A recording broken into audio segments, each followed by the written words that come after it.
Hi everybody, thanks for tuning into the channel. Have a new guitar to share with you today. This is a 2011 Epiphone Emperor Regent.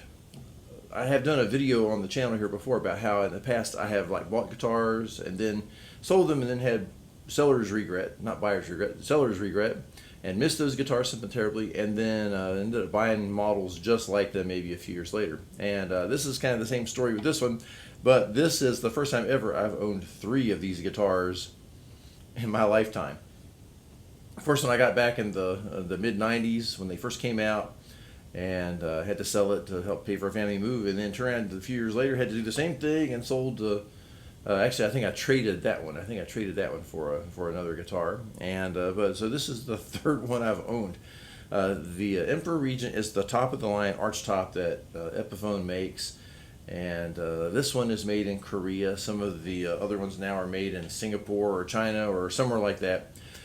Some of the ones, depending on the factory you get them from, some of them are actually made in the Peerless factory, and those are some really exquisite guitars. But this is a very, very nice one. If you've never played an archtop guitar before, it's kind of its own thing. I'm not a jazz player. I have played jazz, but primarily on bass. I know some jazz chords and stuff, but I would not call myself a jazz player. I couldn't sit down with a jazz band and work my way through it. Or now that I've got this thing, I'm going to go back to kind of working on it a little bit and try to get some my skills down for playing swing guitar. But this is basically, it's the marriage of an electric and an acoustic guitar. They were designed in the 1920s, 30s, 40s, and they were popular with for guitarists in the swing bands. They are a preferred tone to the banjo and a more sophisticated sound. But they're basically designed, let me turn my volume down here a second, so now you just hear the acoustic sound. I'm going to play with a pick a little bit. Let's say like a...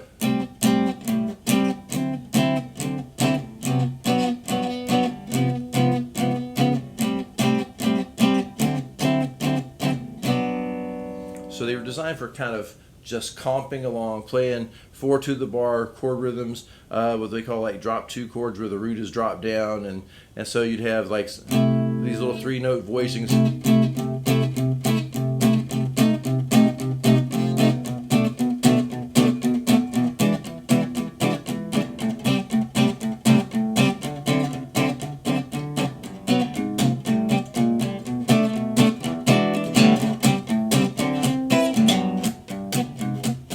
And so that kind of swing thing would be for people to dance to. Jazz was a dance music back in the day. And these were played a lot of times unamplified at first. So they're kind of I call them the breath of the swing tunes. You'll hear this sound kind of blending in with the hi-hat. And it just makes this breathy kind of sound as it blends in, and it's a sweet sound. It just sounds, it really adds, when it's not there, you hear it when it's not there, but it's not really noticeable. It's a very subtle thing, but it's a nice tone. They're designed to kind of cut through just with a very narrow bandwidth. They don't have a lot of bass, just acoustically, and the treble end is kind of on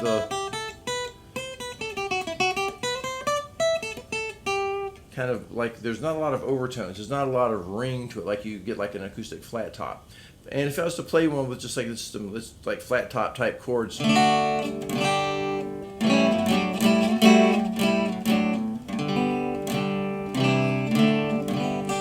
sounds okay. And you could use it in a mix, and you could use it like a recording, if you were doing just an acoustic track on an album. You could get a nice little tone out of this and just have some strummy kind of stuff in the background. But they're designed for playing jazz. Now, most players who play archtops play flat wound strings on them. I've done videos about flat wound strings on bass.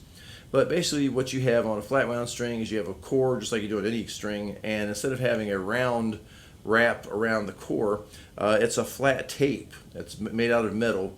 I believe these are the Ernie Ball Cobalts. And this is a very light gauge. They're like 11s. Some jazz players like to get 14s on here. I mean, because it gives it more projection. And most jazz players like to have a really low, stiff action. They're not doing a lot of string building, and most of the time you've got a wound 3rd string on here as well. So you're not really trying to you're not doing a lot of bending. You can bend a little bit, but they're just really not designed for that. And so that low, really, really tight action is really nice for playing chordal stuff, and also just if you're playing like chord melody.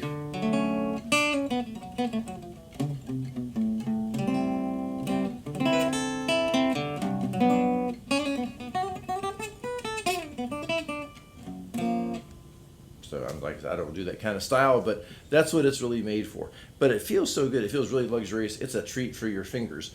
My six string, my ovations are always going to be my main instruments, but for just the luxury of just playing one of these, it's just so easy to play chords on them. And then you roll in some of the pickup.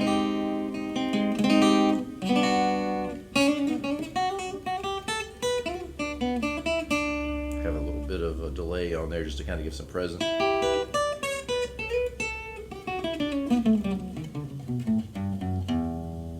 And the pickup, it's worth noting. This has got an aftermarket pickup. I think this is a Bartolini that's installed on there. The guitar came with the original pickup, which is kind of a gold. It's supposed to be a small mini humbucker. This one sounds a little more acoustic, a little more natural than the original pickup. And I like this pickup a whole lot. But the pickup is a floating pickup. In other words, it's not routed into the top. The acoustic quality of the top is unbroken. There's no holes carved in here to put pickups or controls in. The controls, there's a volume and a tone right here that are built into the pick guard, and the pick guard floats above the top here. It has a little brace underneath here that holds it up, and it drills into the side of the neck. And so it doesn't touch the top either. So essentially you're just getting string vibration. The top can vibrate freely. At high volume, that does mean that these are going to be subject to a bit of feedback. You have to really be careful if you're going to, these are not designed for high volume playing. You're not going to crank one of these and run it through a distorted amp. It's not that kind of a thing. But it does just that pure acoustic jazz tone is just really a nice thing. Select spruce top, which means it's laminated, and that's fine for an arch top. When you get into the $3,000 and $4,000 arch tops, they're carved, they're solid, and they're carved by hand. And then the back and sides are maple, really pretty. Maple neck, rosewood fingerboard, very high quality rosewood. It looks really pretty. It's kind of hard to tell in this light. It has the sort of the diamond block inlays in here and multiple plies. It's like 5 plies of binding around the neck, kind of fancy. 7 plies around the body, it looks like, and it's just really nice. Kind of a long extended headstock with the fleur-de-lis type design in there. This harkens back to the old Epiphone emperors of the 1940s. It's a big guitar. It's about 17 inches across, but they're not real deep, and so it's more comfortable to hold than, like, so you see behind me my Guild 12 string up there. That thing is like holding a piano in your lap. It's really big. It's about the same size body-wise, but it's much deeper, and so that thing is like kind of holding like a beast. This is very comfortable to hold. Everything about them is just fun to play. So if you're in the market for an arch top and you want to get one that's under $1,000 usually, just look around on eBay, Guitar Center. You can sometimes find these for under $1,000, and they're just really sweet, very nice things to play, and your fingers will thank you for it. So anyway, like, subscribe, and share. We're getting almost to 3,000 subscribers, so I would appreciate sharing so I get more subscribers, and we'll go over that 3,000 mark. That's pretty cool. Been doing this channel in earnest since COVID, and so we've gotten 3,000 subscribers since COVID, and it still continues to grow. And I appreciate every single one of my viewers, especially if you leave a comment. I love interacting with everybody, so yeah, leave me a comment. If you're an arch top aficionado, tell me what kind of arch top you're playing, and if you own an Emperor Regent, hey, sign up, brother. You know, power, solidarity. And anyway, I'm going to get out of here and play some more. I appreciate you, and stop back and see me again sometime. And that's it. Okay, bye.